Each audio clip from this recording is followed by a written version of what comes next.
Көклен ана үлкен 12 қанат үйде отыр екен. Үлкен үйге жапсарлас тағы кішірек үш үй қосылған. Оларда ақ сөйтіп бір үлкен, үш кішкентай, 4 күмбезі бар көп бөлмелі үй шыққан. Айналдыра тігілген тағы бірнеше үйден түтін шығып, тамақ пісіп жатыр. Ол шаруаға арналған үйлер екен. Аспара мен Қайрат атынан түсіп, жетектеп мама ағашқа қарай беттеді. Байлаулы тұрған тағы 2 сегіз аяқ күн тұлпар үйірлесін қуана кісіне қарсы алды. Үлкен үйден ұзын ақ көйлек киген әйел шықты. Жас көрінген соң Қайрат оны Көклен ананың көмекшілерінің бірі шығар деп ойлап үлгерген. Басына аппақ қардай жаулығы бар, тек мүлде әшекей тақпаған. Әжесі жесірлер осылай жүреді деген сияқты. Сәл жақындап барғанда ол кісі тіпті де жас келіншек емесін байқады. Питер Пен. Әлемдегі бір баладан басқа барлық бала ерте ме кеш пе өседі. Венди мұны жақсы білді. Білетін себебі ол 2 жасар кезінде бақшада ойнап жүріп, таңғажайып әдемі күнді көрді де жұлып алып, анасына тұра жүгірді. Венди осы сәтте өте әдемі де сүйкімді болған-ау, өйткені анасы Дарлиның ханым. Сенің мәңгі осы қалпыңа қалмайтының қандай өкінішті, деді дауыстап. Бар болғаны олсақ, сол сәттен бастап Венди өзінің өсетінін білді. Адам бұл туралы әдетте 2 жасындағы аңғаратын болса керек.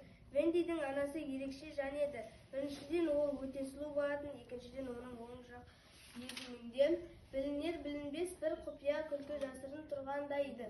Венди оны анықтап көрген емес, жымиыс бір сәтке бөлінгендей болады да лезде жоғалып кетеді. Сондай-ақ анасының мінезінде адам сықтанарлық сиқыр деуге болатындай ерекше бір қасиет бар еді. Сізге түсіндіруге тырысайын, білесіз бе, біреуін ашсаң ішінен екіншісі, ал одан үшіншісі шығатын қораптар болушы еді ғой. Үшеуін ашсаңызда әрдайым тағы бір қораба артық қалып сырын алдырмайтын сол сияқты. Әкесі Дарлиның мырза анасына былай үйленіпті. Бір күні 10 шақта жас жігіт бір сәтте осы қызға ғашық екенін сезіп, бәрі бірден оған көңіл білдіруге тұрды. Дарлин мырза, мен ханым кеткен соңда төсек жанындағы шамдар біраз уақыт жарқырай жанып тұрады.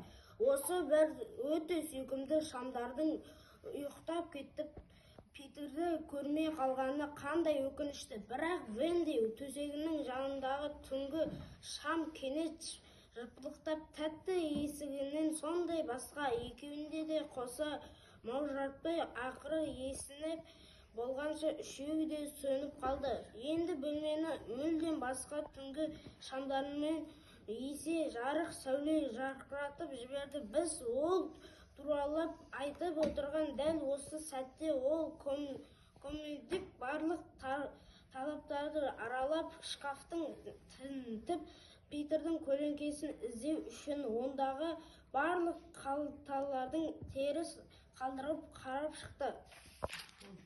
Екінші бұрылыстан оңға әрі қарай тура таңға дейін Питер жұмбақ жер аралының орналасқан жерін солай деген болатын. Бірақ өздеріне тән ерекше түйсігі арқылы талай ел мен аралды таба алатын құстар да мұндай мекенді тауып келе алмас еді. Дұрысын айтқанында мұны нақты мекен-жай деп де қиын болатын. Питер сол сәтте ойына не келді, соны айта салды. Бұл оның тұрақты әдеті еді. Бірақ бастапқыда Венди мен балалар оның әр сөзіне сенді. Қазір олар аспанда еркін қалықтап жүрді.